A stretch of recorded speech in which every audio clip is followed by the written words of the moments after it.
Specialty Stories, session number 110.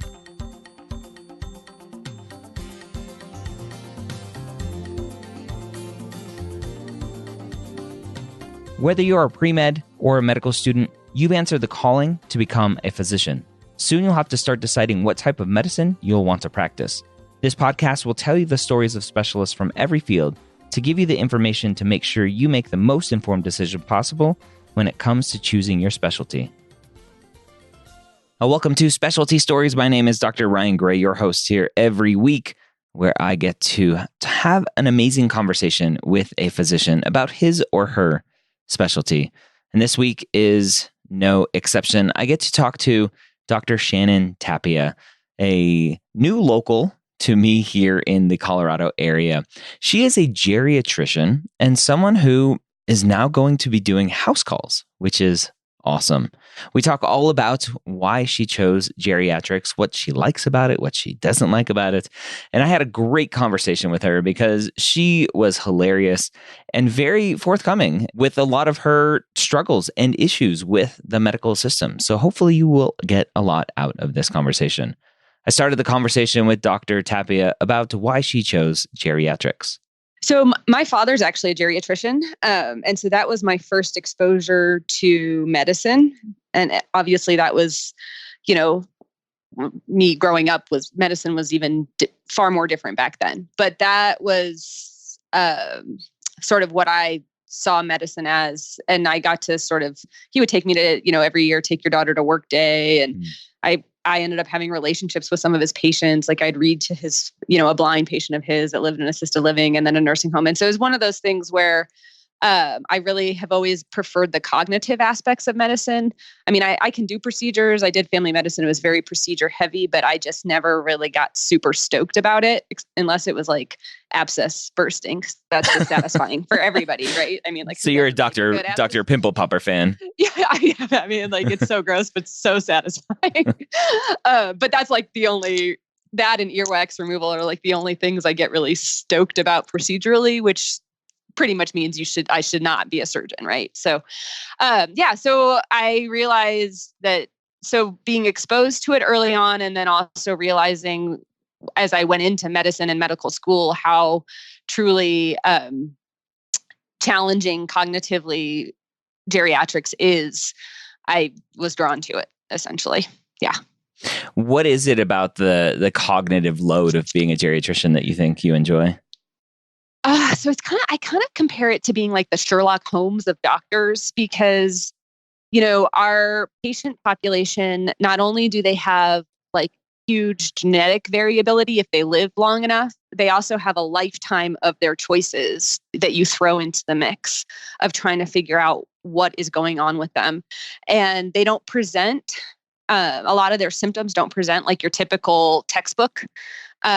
And frequently they have cognitive issues themselves, like early dementia or even advanced dementia. So they can't actually just come in and say, this is what hurts, or this is how I feel.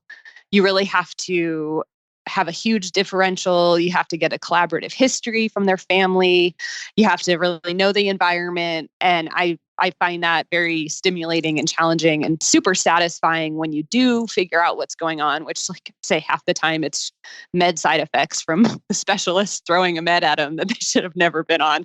But still, I find it really satisfying. And then sometimes, you realize like there's not an answer, but working with the patient and their families about, given the fact that we don't really know exactly, or even if we have an idea, it really covers all aspects of medicine. You have to be able to say, okay, we think this could be happening, but the risks of the lab diagnostics in your given state of health might not even be worth it, because even if we figured out exactly what it is, we might not have any good treatments for you. So it's just constantly thinking, essentially, and having to navigate that with your patients and really their families, because half the time my patients don't really, a lot of them have dementia. So yeah. How is that different? So somebody listening to this who's interested in maybe primary care and internal medicine or family medicine is thinking, well, besides the cognitive aspects, right? How is that different than any other type of patient? Like a younger non non-elderly patient. So you mean the cognitive aspects on my side or Yeah. So you talked about the cognitive aspects of your patients and having to do kind of a collaborative history and all that stuff. But as far as the diagnosing and the Sherlock Holmes type of thing, right? If a 30-year-old patient comes in with an interesting diagnosis and presentation. Yeah. Oh, yeah. No, I see what you're saying. So if a 30-year-old patient comes in, and to be honest, the majority of 30 to 50-year-olds, there are always rare diagnoses, but most of them present pretty similar to what they should be presenting as. And they can also tell you their own history, so they come in and you ask them appropriate questions and you can get an accurate history for the most part. I'm excluding people who are actively psychotic from this discussion, because those you can't get an accurate history on. But so it's different in that sense, because so what they tell you, but also what even if they are cognitively intact for a geriatric patient, what they say, you kind of have to expand your differential, because like I said, a lot of things present differently in the elderly population. They have dampened immune systems. They don't mount a fever. They don't necessarily, they have neuropathy. They don't feel pain in the same way. So physiology, the physiology is different. The physiology is a lot different. And so you constantly have to kind of be thinking almost about like everything and narrowing it down, which is, I find enjoyable. I wish I got paid more for that, but I find it enjoyable. Yeah. Too bad you can't bill based on your differential. That would be much better. Or even how much time I spent with them, Oh, well, it is what it is. But yeah, so it's just, I'm not sure. I mean, until you've really like spent a lot of time with geriatric patients, it's hard to truly describe the extent of how different it is, but you're just dealing with a whole lot of different factors when you're trying to approach a problem, and then a lot more limitations on what the achievable goals are. Mm-hmm. So being able to reconcile those and have an outcome that is realistic, but people can be comfortable with, is a good challenge that I like. What kind of traits do you think lead to someone being a good geriatrician? I think a healthy sense of humor, for sure. Definitely patience, not being afraid to kind of, get into the thick of things, because like I do house calls, like you never know what you're going to walk into half the time. Not being, not taking yourself too seriously, because if you do, you're going to end up probably missing what the patient really needs or their family really needs. Being empathic and being comfortable with mortality. If you are not someone who can like stop doing things to people, you should not be a geriatrician. If that makes sense. Because there's a mentality in medicine, especially, surgical fields, which makes sense, that like you come to me with a problem, I'm going to intervene, whether it be a procedure or give you a medicine, and we're going to fix it. And as patients get older, the only truth is we all die. Yeah. If you go to like a geriatrics conference, the thing that every time someone leads with this joke is some variation of like, geriatrics being like, life is a sexually transmitted terminal condition with 100% mortality, and we all think that's hilarious, but it's true. And so there comes a point where there's always more we could do, but you have to be able to step back and say, wait a minute, what will the quality of life and prognosis for this person be, even if I do it? Like, what will that not only look like immediately after, even if they recover, but in 2 years down the road? And is that something they would have ever wanted? Yeah. And so you just have to be far more big picture approach and not just like focusing on the immediate problem at hand, if that makes sense. No, makes complete sense. Yeah. And it's always one of those kind of ethical, moral dilemmas with especially new bright-eyed pre-med students and med students with, my job as a doctor is to save patients, and this whole physician-assisted suicide and withholding treatment or withholding a diagnosis from a patient. Oh, that's terrible. And it's hard until you're in the mix. Yeah. And there's a lot of propaganda around the issues, and extremes, but really you just have to take it one patient and their goals and preferences at a time. Yeah. Because I mean, if I had my way, I have very strong opinions. And when my advanced directive comes out, it'll be like, no, really, if I'm 80 and I have a heart attack, just let me die. But that's me, Yep. So you have to be able to have your opinions, but separate yourself from that. And that's the other problem too, is, there's a lot of misinformation, even for geriatric patients and their families, about what is achievable in medicine. So you have to really get to know not only the patient, but their families, and sort of be honest with them about what you think, whatever intervention they're considering, whether it's even a diagnostic one or a curative or treatment one. Most of them aren't curative at a certain point, but if it's a treatment situation, you have to be able to take their goals and try to translate what the realistic prognosis would be for them, considering what their wishes are. And that's not easy always, because there's a lot of misinformation about what the medical community can achieve at a certain point. Mm-hmm. Yeah. What is kind of the bread and butter day of a geriatrician look like? So it's really variable, to be honest, because geriatrics is a field that's it's struggling because, for reasons that I'm sure most people can appreciate who are in medical school, it is fully Medicare or Medicare Advantage plans, but it's a cognitive field. Like, it's not like I have a procedure that I always do that I can rack up reimbursement for. And so it's struggling because if you're in private practice, it's really hard to pay off your student loans and do it well, because there's a lot of push to do either high volume, or, which, if you're doing geriatrics and seeing patients every 10 minutes, you're probably doing a crappy job of geriatric medicine for sure. But so it's a challenging thing. And I think there are very few private practice geriatricians anymore, just because it's tough and the pressures in the private practice world are hard. And then there's only a few really great academic institutions that have great geriatric support programs. And so the typical day would be very different from an academician. And I was faculty at Tech. Like, it's very different depending on which realm you practice in.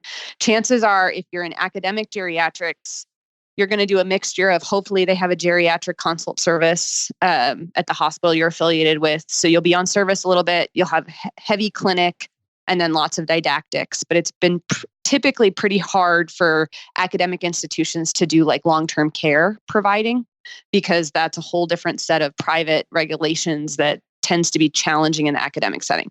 If you're a private practice geriatrician, which is technically what I am now, your day is pretty variable depending on if you're clinic-based or if you're going out to either, whether it be facilities or house-based care.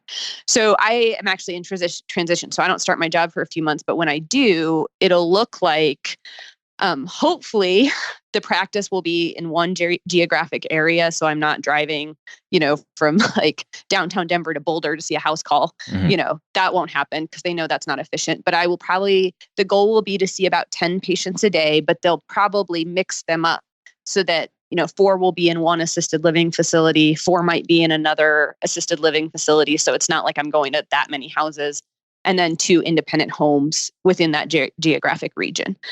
And I just go from patient to patient. And then if whatever I can't document in the visit, I take home with me and document. Yeah.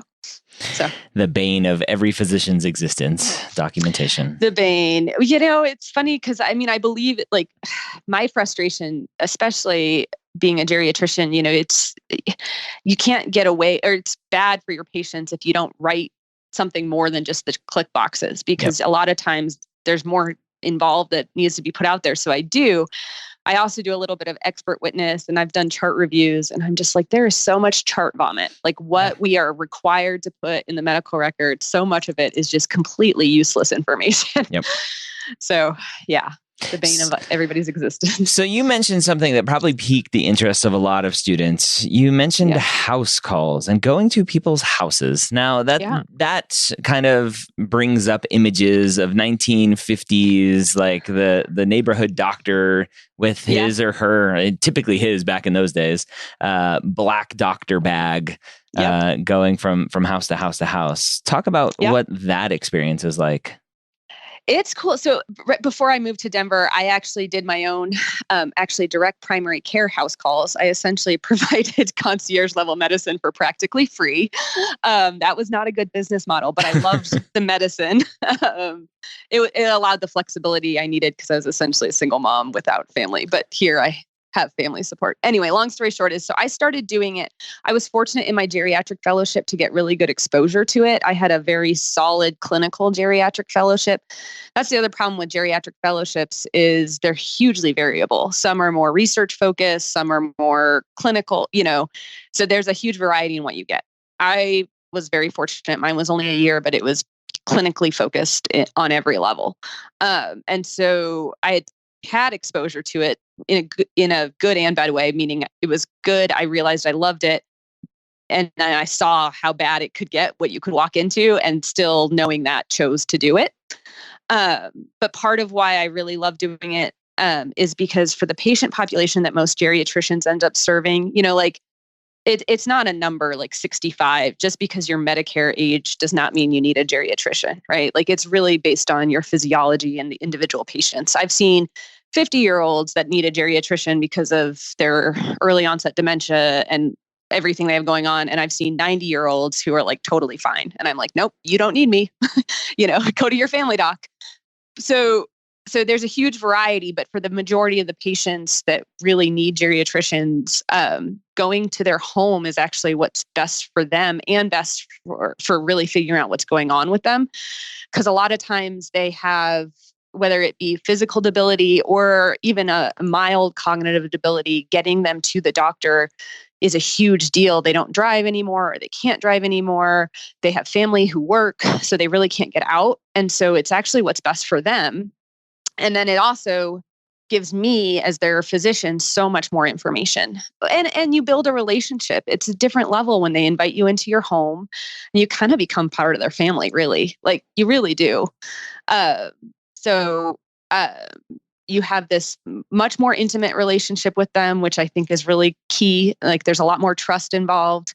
But also you see a lot more. You get a patient that comes to your office and you just sort of have to go on face with what they say. Yes, I'm taking my medicines. Yes, I'm eating, et cetera, et cetera. I walk into a home and I see how they do their medicines. And I'm like, oh my gosh, no wonder your INR is off. Like you're like, you are so not remembering this and not able to manage it on your own. And that's the kind of thing that you get at such a unique perspective when you get to go to their home. Yeah. What do you think of the work-life balance for geriatricians is? I think that it has the potential to have a very good work-life balance. It just depends on how much money you need for your life balance, because it's a low reimbursement field. Yeah. And so if you are one of those people that wants to take extravagant vacations, it's not for you. You should probably go into anesthesiology or something like that.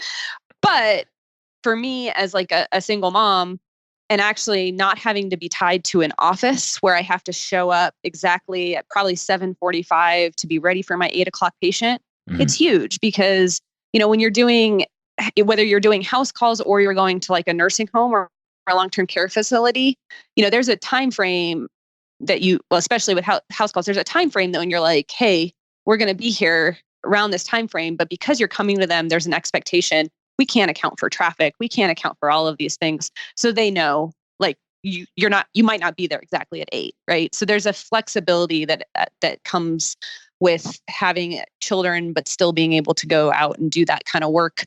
It's clinical work, but it's not like you have to be clocked in at a certain time. Yeah. So that's really awesome. The only challenge is, again, like the documentation requirements and those sorts of things put a lot of pressure on you. So you end up taking work home, so that's not, and hopefully in time they will get more efficient, or we'll find ways to work around that. But that's the only frustrating thing, is it can provide a significant work-life balance on one hand, but you probably are going to be taking work home if you're a private practice geriatrician. Now, Academia is a little different. When you talk about it being a low reimbursement field, is that mostly due to Medicare itself, or is that due to it just being a typical diagnostic type field with not a lot of procedures? It's because of Medicare. I mean, Medicare sets the fees even for private insurances. Yep. So the way it works is everything in medicine, the whole ICD-10 code used to be ICD-9. It's essentially billing codes. It's all based on trying to figure out how much they're going to pay you, but how many RVUs you got for a visit. Yep. And the way the system works out is time gets very few RVUs unless you do a ton of volume. But procedures get you a ton. So just inherit that it's a highly cognitive and diagnostic, yes, but it's not like I'm ordering tons of tests, because usually those tests are bad for my patients. Yeah. I order blood work a lot. I order tests when necessary, but I'm not sending all my patients for like fancy workups, So all of those things combined, it's a low reimbursement field unless you do high volume. And so people who do nursing home care sometimes do pretty well because they can do high volume, because you can see a ton of people in one place. And nursing home is different than assisted living, even different than house calls. In nursing home care, the way it's reimbursed, the billing codes, it's not just face-to-face visit, it's floor time. It's kind of more like a hospital. Mm-hmm. So like you can bill for all the time you spent on that patient while you were on the floor. As long as you saw them, it doesn't have to be all face-to-face time. Whereas if you're in outpatient clinic or in a house call, your time is all face-to-face time with them. Yeah. Does that make sense? Yep. Yeah. What's the training path look like to get to become a geriatrician? That's a good question, and one that I don't know if I would probably have still become a geriatrician. I might have done it differently. So you can either do internal medicine or family practice to get to be a geriatrician. And I originally was going to do internal medicine, and then I had really great mentors in family medicine, and came to feel that geriatrics is really an outpatient field. If your patients are in the hospital, that's not good. The prognosis is dire. Yeah. So I wanted to go into a field that like emphasized outpatient. And I got the sense in medical school that family medicine did that. So I just at like last minute decided to do family medicine instead. So you can do either internal medicine or family medicine, and then residency, and then it's either a 1 or 2 year fellowship after that. But the problem is, whatever one you choose, you have to take both boards for. So I did family medicine, and now I have to recertify. I have to take the family medicine board every 10 years and the geriatrics board, and a ton of junk that the family medicine makes me do that is largely focused on like peds and women's health, which I'm glad I like learned a lot about it and could deliver a baby on an airplane if necessary, but like that's not what I do anymore. And so I hadn't realized that, like, even after I matched, it wasn't until my fellowship that my attending mentor was like, "Oh no, you got to take both tests like every 10 years and do all of the things that aren't related." And I was like, "What?" I had no idea. No one told me. So now these med students will know. So choose wisely. Now they know. You may end up loving both, but if you just want to do geriatrics, like you really know that, I'd probably say do internal medicine, you know. Good to know. Yeah. Once you are a geriatrician, are there further opportunities to further subspecialize? Not really, actually. No. Maybe they will come out, with more like geri psych, but most geri psych, if you're truly a geri psych, you have to have done a psychiatry, residency, or so not without doing like significantly more training than you would really want to do. Yeah. Okay. Yeah. For the osteopathic physicians out there listening to this, my assumption is that there's not much negative bias towards DOs in the geriatrician world. Oh, absolutely not. and same with like I did family medicine. Yeah. Like I'm like an MD and I was like, oh, you're a DO? Yes. I'm going to refer my patients to you because you can do more than I can, So no, there's not any negative bias whatsoever. Look, Harvard has a geriatrics fellowship. Yep. You try to go there, they're a little hoity-toity. I don't know. Maybe there's a bias, but overall geriatrics is like needed. They don't fill they barely fill 50% of the fellowship spots for geriatrics every year. So, and unfortunately, there are some people who do a fellowship just for filler, because they can, when really they have no intention of really practicing geriatrics, I'm still glad they're doing it. But just because someone's doing a geriatrics fellowship does not mean they're going to be a geriatrician, if that makes sense. No, that makes no sense. I understand what you're saying, but let's make some less salary as a fellow and then go work. I know. Well, there are some places. Well, like if you're you're in a couple situation and your significant other has one more year and you don't want to sign up for a job and you guys are kind of already used to that. You know what I mean? Yep. Those sorts of things happen pretty commonly, or at least they did it where I've been. But yeah. For the future internal medicine, family practice, any other future physicians out there who aren't geriatricians, what should they know about what you are doing or what geriatricians are doing day in and day out to help their patients potentially get to you sooner for better care? So, to the internal and family practice, I would say, first thing I would say is geriatrics is a specialty. And that's been my biggest frustration with some family docs, because I did family medicine. I understand, but there are some that think that geriatrics is not there are some that think that they've got it all. They were trained in a way and they don't need that help because it's kind of a weird specialty. You know what I mean? It's like a specialty, but it's not a specialty. Yeah.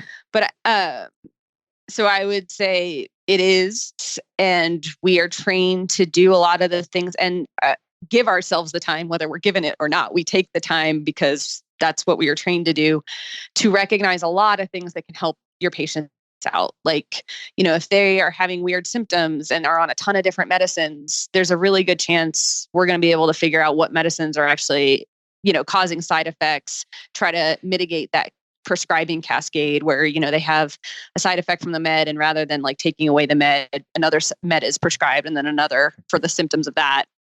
So we are very good at recognizing and helping treat even more. And I don't want to knock neurology, but I'd say dementia, for the run of the mill dementias like Alzheimer's and most vascular dementias, like geriatricians almost are better suited to treat it than neurology, because we kind of are also generalists in the whole area. And so we're able to kind of take a more big picture approach, stay involved with the families, get them connected to the resources they need, more than just like do a cognitive eval once a year and give them medicine, if that makes sense. Yep. So I'd say really, if you have people in internal medicine, family medicine, if you have people who are, of the geriatric population or have a geriatric syndrome, I don't want to say an age matters, but like Parkinson's disease, certain types of early onset dementia, those are considered geriatric syndromes.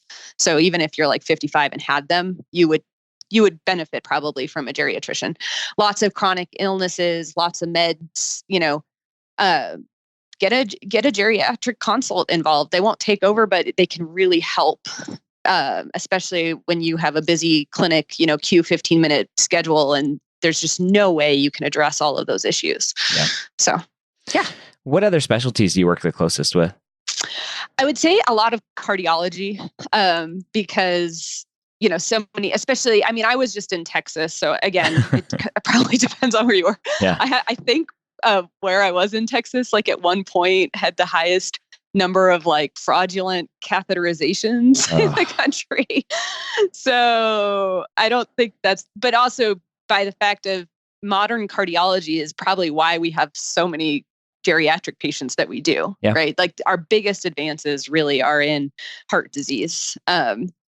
And so work really closely with cardiology, ophthalmology, neurology for sure. But a lot of times what happens with neurology is if they're a new diagnosis of dementia, I'll work really closely and then they'll pass them off to me because they know, you know, it's just, you know, there's nothing they have to offer them, unfortunately, that I don't manage. It's an unfortunate thing, but you know, in 30 years, we don't have any better meds for dementia. Yeah.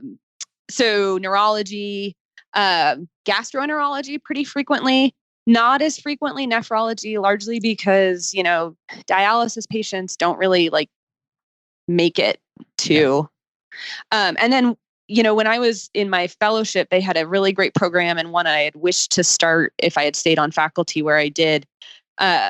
You know, trauma, there's a huge push for having geri trauma consults because so a lot of trauma surgeons work really closely with geriatricians because so much of the geri trauma are related to unrecognized geriatric syndromes and they want better outcomes, you know, so getting a geriatrician involved a lot of times can mitigate delirium, can kind of get on the right track, get the right social services involved, recognizing the issues to prevent repeats of those sorts of things. Yeah.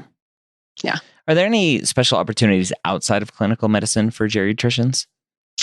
Yeah. So what I have been just recently getting myself into is expert witness, interestingly. So there's a lot, and I only do defense. There are some physicians that unfortunately I think unfortunately, because it contributes to a greater problem in society, but there's a lot of physicians, especially academic physicians I've noticed, that are always like on the plaintiff side, happy to tell everybody else in medicine how they did everything wrong. But I only do defense and I do expert witness. So say, you know, a geriatric person had a fall in a nursing home, you know, and a bad outcome, which you can't prevent all falls. It's like literally not possible. And then the family goes and sues, you know, I will do the defense and expert witness if I'm asked to. So, and that's actually, I find really, I really enjoy doing that. Yeah. Partly because I get to Sherlock Holmes the crap out of the medical records, you know, and then I get to play lawyer, which is kind of fun. Yeah. Lawyer and doctor at the same time, you know. What do you know now that you wish you knew before going into geriatrics? Oh, shoot. That the system is just not great for geriatric patients. It's really bad, actually. And I don't think I realized that because it's changed. It's gotten a lot worse. Since when I, you know, was wide-eyed and rosy about going into it. If I was still, you know, if I did everything over and became a physician again, I'd still go into geriatrics. But it took a little bit of a transition for me to realize how bad, you know, how I guess I was very idealistic and that still a little bit idealistic, but reality hit. Let's put it that way. Yeah. So I think I just wish I had known, you know, how things would change in the system for the worse. Because I think it's always important to it's easier for me to accept things if I knew about it going in. It's like an informed consent process. You know, the same thing, like, you know, I didn't know I was going to have to take this family medicine boards every 10 years that doesn't apply to geriatric patients. And I didn't know that. So I'm really frustrated by that. But had I known it and still chose it, it's a different story, you know? So it's hard to say, but I wish I hadn't known.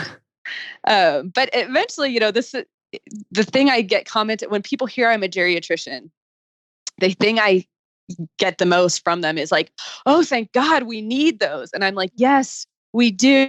We're not making them, Yes. But yes, we do need them. But there's a reason we don't have that many, you know? So yeah, there's a disconnect between, you know, the general population's understanding of how the medical system works and how the medical system works. Yeah. What do you like the most about being a geriatrician? I mean, it's fun, to be honest. Like, you deal with people, you get to know them and their families, and you're dealing with people Yeah, I had actually told this to people when I was going into geriatrics and family medicine, and I did family medicine. And for some reason, you can give me a 40-year-old who's a total punk and with all these problems, and I'm just like annoyed as woe. But you give me that same 80-year-old, they can be sexist, they can be every ist, whatever. And I'm just like, whatever, you've lived your life. I don't mind. I just take it with a grain of salt. So I guess I just have like a more patience for people who have lived, I guess. Yeah. And they do have a lot of wisdom. And if you go into it with a sense of humor, I mean, you can have a lot of fun with it. I've had patients who joke around. They say the funniest stuff, especially some of the ones with dementia. And, I get to go to work and tell my demented old ladies that I love them, and they tell me they love me. And it's just happy, You can't really do that in other fields. You can't do that.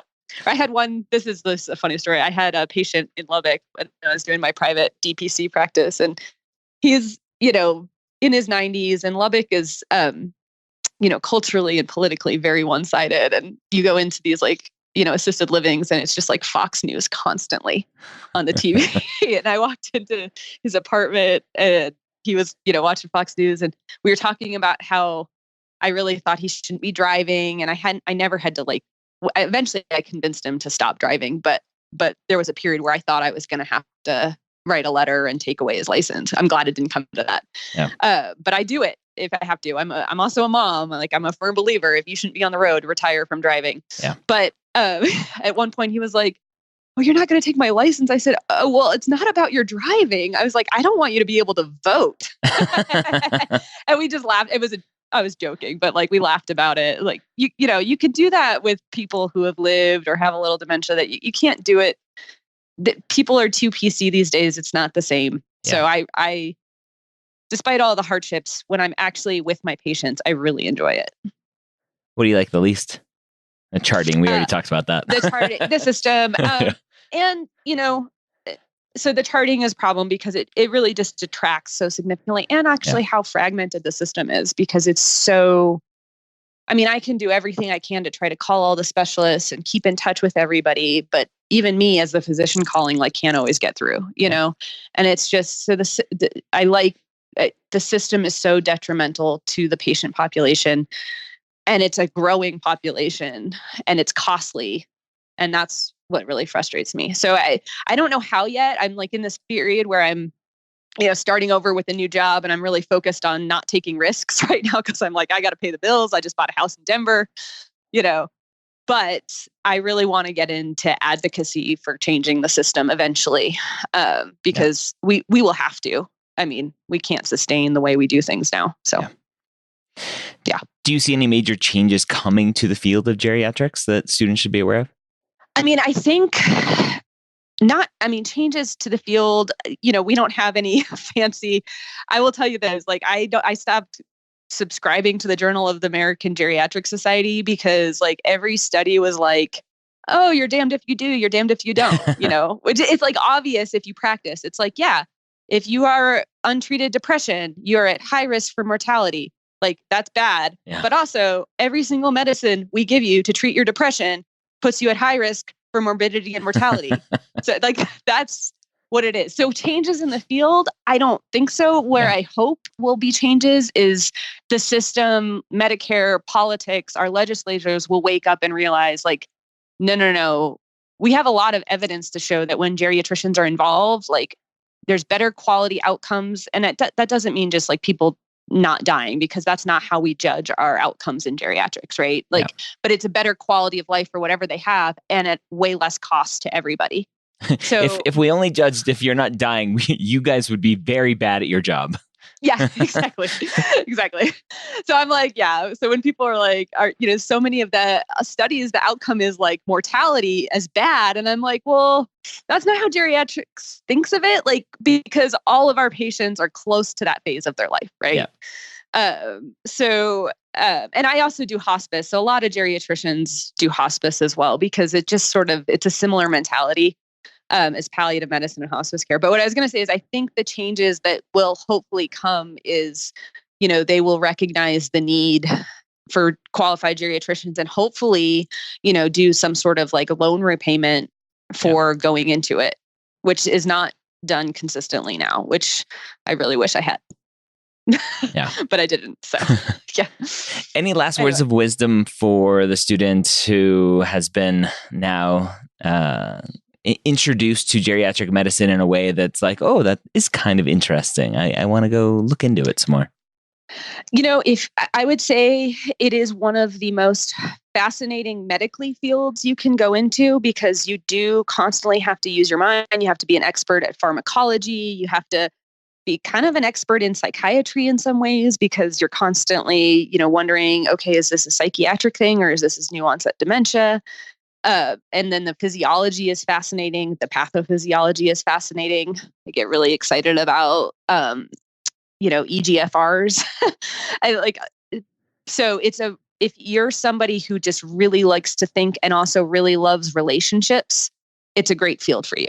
But you just do need to be aware of, everybody's different in what their student debt burden is and what their, need, what their support systems are. So it's not the field that's going to make you the most money the fastest, I guess is what I would say.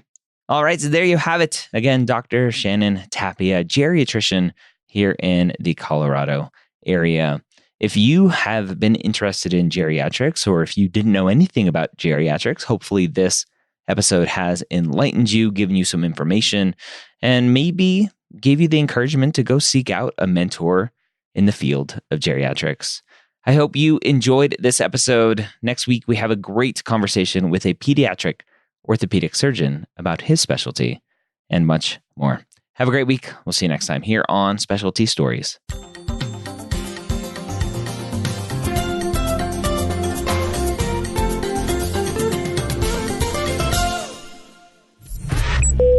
This is MedEd Media.